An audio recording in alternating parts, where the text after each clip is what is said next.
This afternoon, Texas Department of Safety officials admitting that officers who first responded to Robb Elementary should have acted sooner to take down the gunman.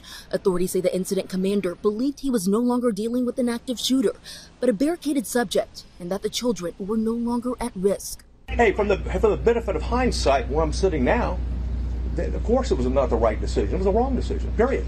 There's no excuse for that. Authorities now saying that it appears that the gunman got into the school from a door that was propped open by a teacher and was never confronted by a school resource officer before entering the building. That officer was not on scene, not on campus, but had heard the 911 call with a man with a gun, drove immediately to the area. So he drove right by the suspect, who was hunkered down behind a vehicle, where he began shooting at the school. At 11:44, 14 minutes after the first 911 call was made, 19 officers from various agencies made it outside the classroom door, where the suspect was barricaded behind a locked door.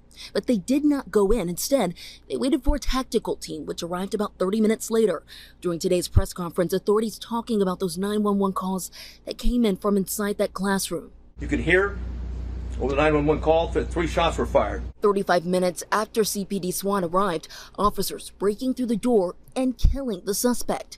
Just 2 months before this tragedy, Uvalde School District had trained for an incident like this, holding an active shooter response drill. Families, neighbors, the Uvalde community struggling to understand. What was your reaction to everything that you heard? That press conference got really heated. I'm sick. I want to throw up. I'm angry. I mean, this guy needs to resign.